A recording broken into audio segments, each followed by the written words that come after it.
Olá, pessoal. Estamos aqui para a 12ª aula do curso de Pedagogia, Identidade e Práticas, né? Vou compartilhar com vocês aqui a tela. Hoje o tema continua o vídeo 11, né? Que é o tema sobre a pedagogia como ciência da educação, né? Parte 2 aqui. Então, tendo como referência o texto da Maria Amélia Santoro Franco, Pedagogia como Ciência da Educação. E uma parte aqui que nós vamos falar é do capítulo 2, a pedagogia como ciência da educação, certo? Depois vocês vão poder pegar o livro lá também, ler, enfim. Um pouco começando pelo que a gente já falou anteriormente, né, sobre a autora, ela fazendo um pouco a história da pedagogia moderna, ela diz, né, que a pedagogia acabou se apequenando, né, quando ela se vinculou, se subordinou ao positivismo, né?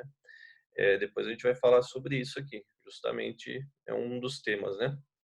E então ela perdeu o seu caráter científico justamente quando ela quis se identificar com o positivismo, né?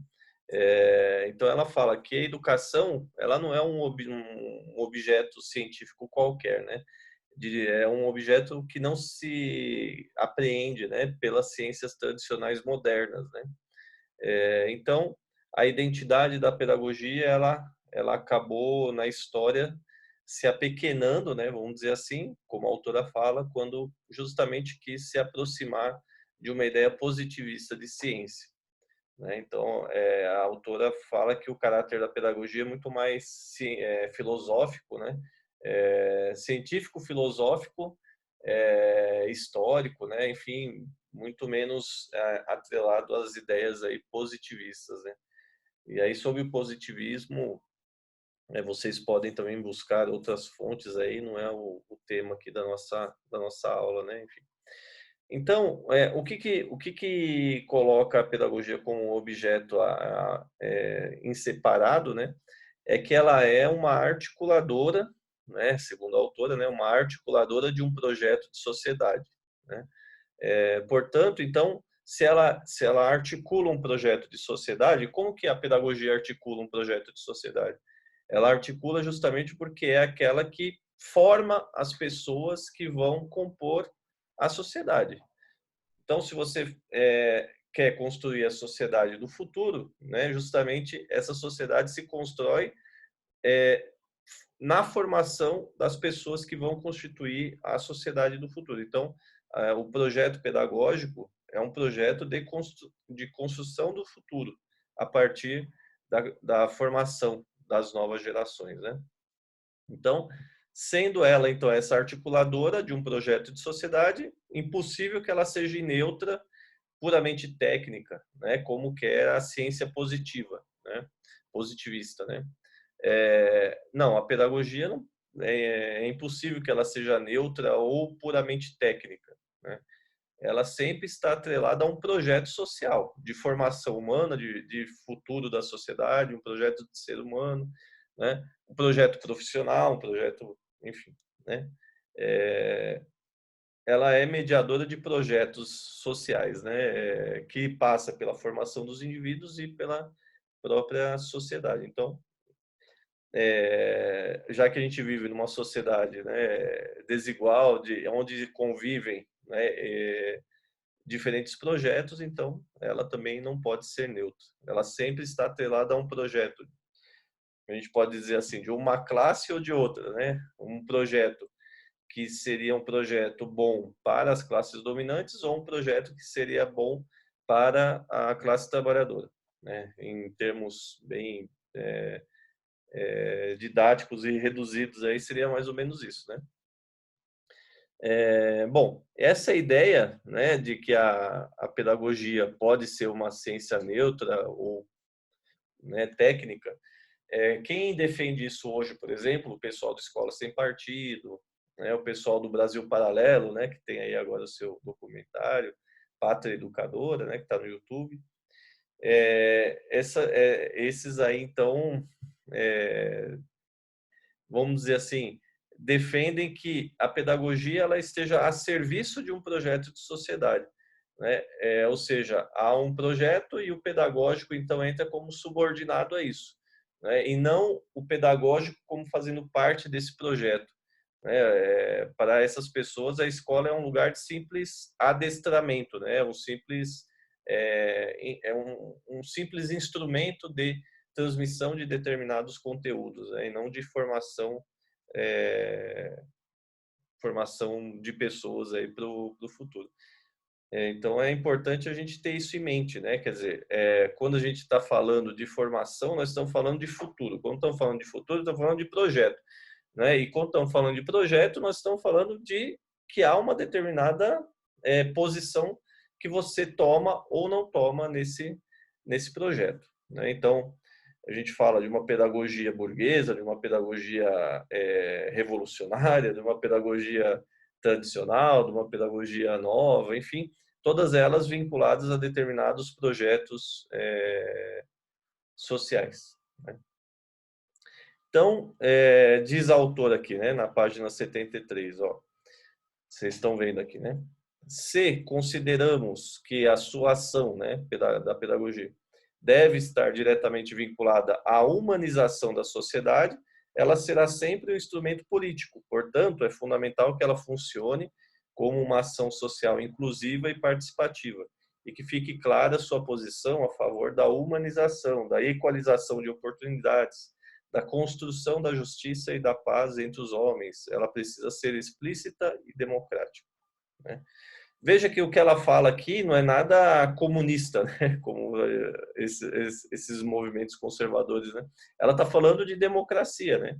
Ou seja, ela não está defendendo uma pedagogia revolucionária aqui, ela está falando simplesmente de que deve ser democrático, né? E o valor da democracia, ele é um valor que também é um valor burguês, né? Então, nós não precisamos ser, né, revolucionários para pensar a pedagogia nesses termos aí, né?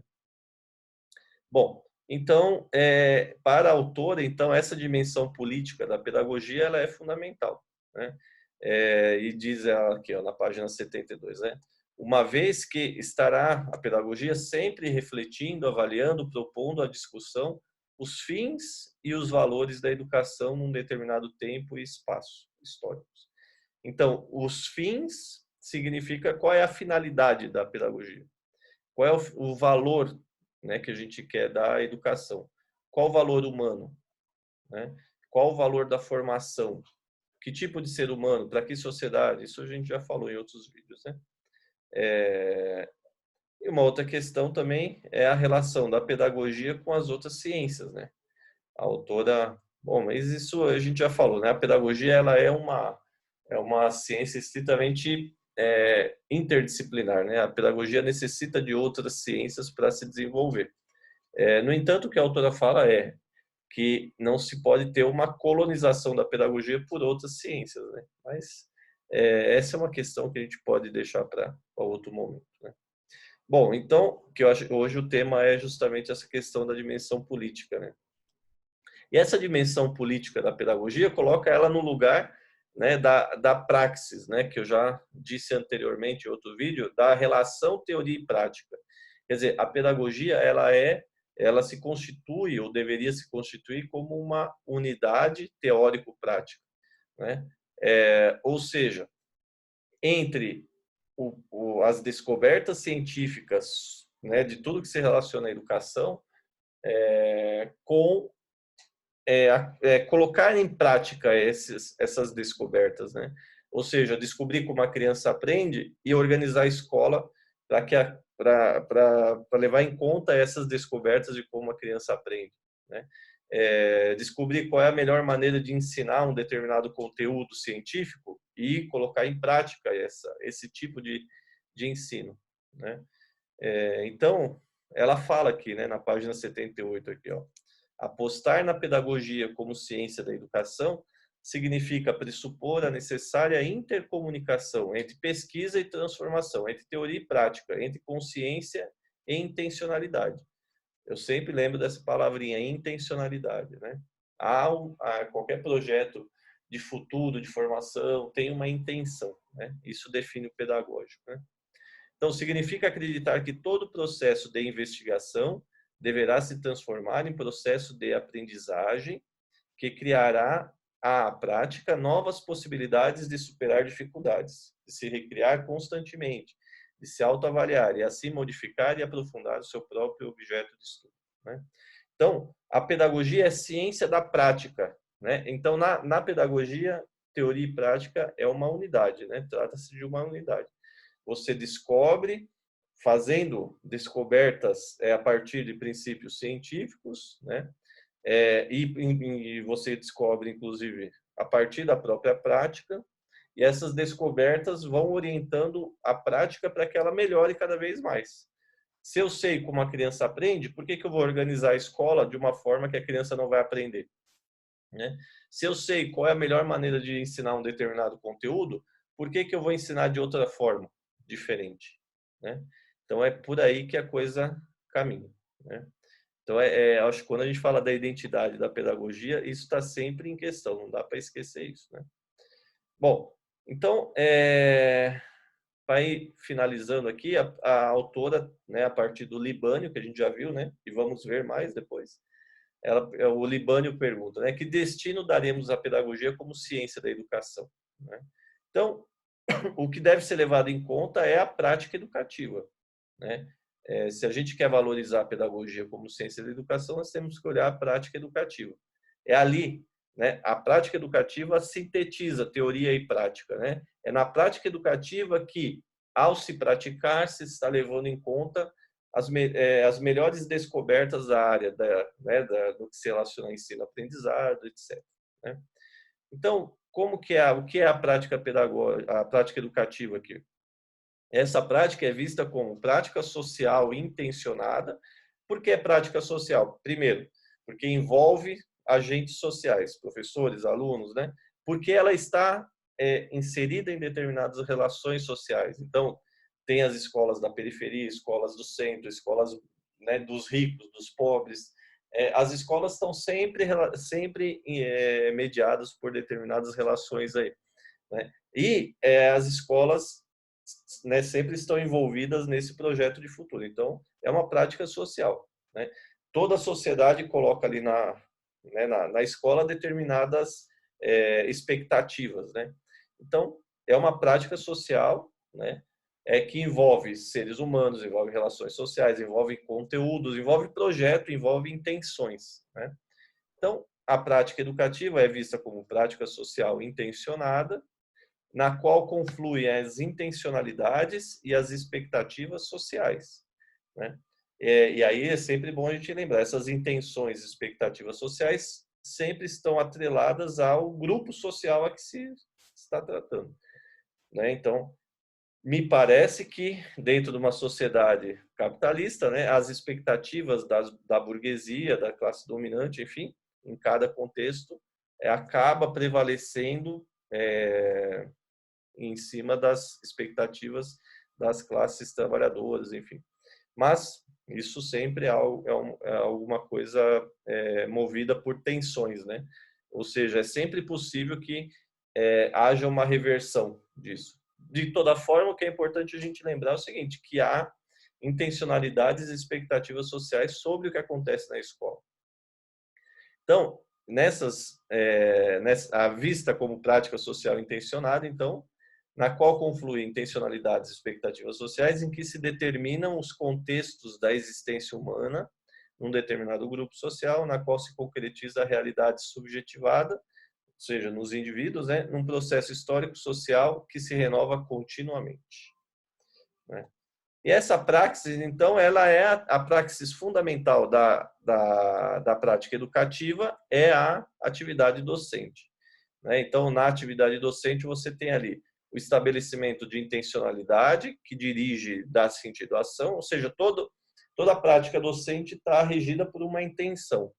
E eu gosto sempre de dizer assim, ó, professor, se você não sabe qual é a intenção da sua aula, da sua prática, saiba que alguém já teve essa intenção por você, né? Então, tanto individualmente quanto em grupo, temos que, né, dominar essa intencionalidade, né? O conhecimento do objeto que se quer transformar, no caso, as novas gerações, né, como transformar essas novas gerações com conteúdos, metodologias, né, valores, né, afetos, relações, enfim, né? Qual é a direção dessa intencionalidade, ou seja, para onde vamos dirigir a formação, né, dos nossos alunos aí, né? E por fim ali a intervenção planejada e científica sobre o objeto, no caso sobre os alunos, né, com vistas à transformação da realidade social, né? Então, planejar, aí uma coisa que eu vou falar bastante daqui para frente, né, que o círculo, né, da ação pedagógica sempre está lá, né, planejar, executar, avaliar, planejar, executar, avaliar, sempre um círculo sem fim da atividade pedagógica, né? Então, planejamento, né, a execução, né, e a avaliação do processo, né? Então, Gutierrez afirma que o educador, né, quando carrega a convicção de estar preparando homens para uma sociedade justa e democrática, atuará de forma radicalmente diferente daquele cuja preocupação máxima seja o cumprimento de diferentes itens de um programa. Então, é isso. Frente à prática educativa, você tem lá um programa a ser cumprido, né? Aí o professor, perante isso, ele tem duas, pelo menos, né? Pelo menos duas atitudes. Ou ele vê, ó, bom, o meu papel é cumprir esse programa. Outra coisa é, meu papel é cumprir esse programa com vistas a uma, né, a um determinado projeto de formação e tal, mediado pelas intencionalidades sociais. Portanto, eu vou perante essa lista de conteúdos que eu tenho que cumprir, eu vou ter uma atitude diferente, porque para mim aquilo não é só um conteúdo, aquilo para mim é uma forma, é um meio, né, de executar o projeto formativo, né? Portanto, encarar essa prática como uma mediação para um determinado projeto, né? Aí vou terminando aqui com a fala da autora. Diz ela assim, ó, adentrar nessas diferentes atuações, identificar os sentidos que fundamentam essas diferenças, é parte do papel da ciência pedagógica. Explicitar e discutir com os protagonistas essas diferenças também faz parte do seu papel. Identificar com o coletivo os pressupostos ideológicos que constroem essas diferenças também faz parte da ação científica. Tá? Então, até a próxima aula, então, tá bom? Um abraço.